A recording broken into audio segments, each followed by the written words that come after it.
شروط الزکوٰۃ، ہر آزاد مالدار صاحب نصاب مسلمان مرد ہو یا عورت، عورت کا لفظ غور سے سن لیجئے کیونکہ عورتیں اکثر پوچھتی ہیں کہ ہمارے زیور کی زکوٰۃ کون دے گا، بالغ ہو یا نابالغ، عاقل ہو یا غیر عاقل، سب پر زکوٰۃ فرض ہے۔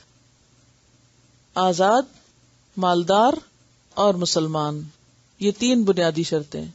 آزاد، مالدار، مسلمان، غیر مسلم پہ زکوٰۃ فرض نہیں۔ اور مالدار کتنا مالدار؟ جو صاحب نصاب ہو۔ صاحب نصاب کتنا ہوتا ہے وہ آگے تفصیلات آئیں گی۔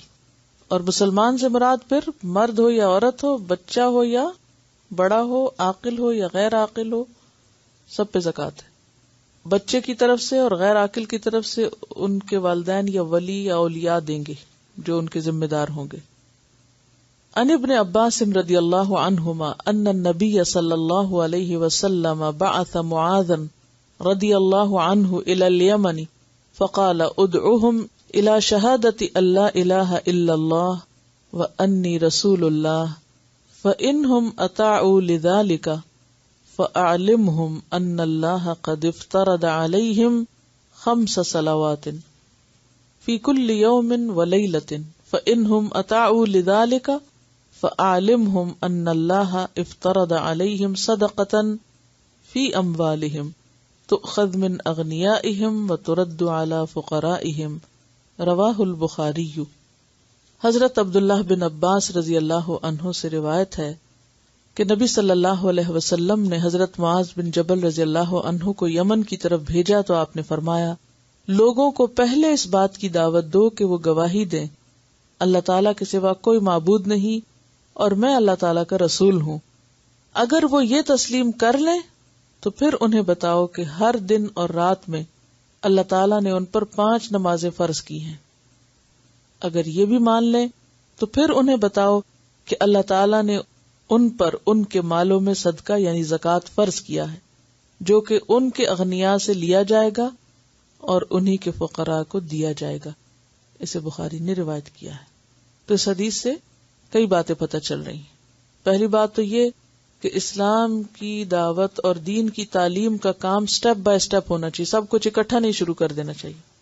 پہلے ایمان مضبوط ہو، پھر نماز کی پابندی اور پھر اس کے بعد زکوٰۃ۔ پھر آپ دیکھیں نا کہ آپ فرماتے اگر یہ مان لیں تو پھر یہ بتانا، یہ مان لیں تو پھر یہ بتانا۔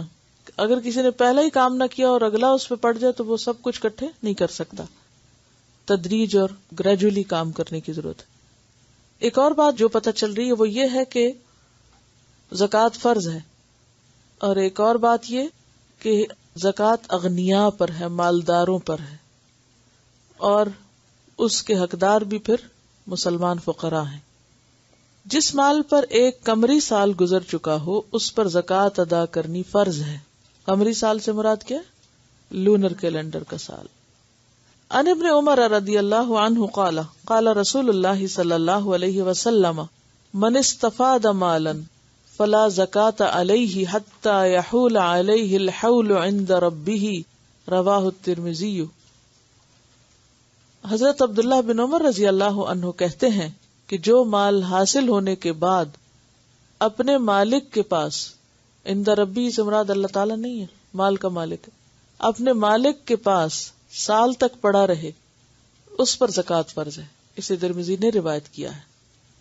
اور پھر یہاں انہوں نے ضمنی طور پر ایک اور بات یہ کی کہ صرف حلال کمائی سے دی گئی زکوٰۃ قابل قبول ہے، تو مال پر سال گزرنا بھی شرط ہے۔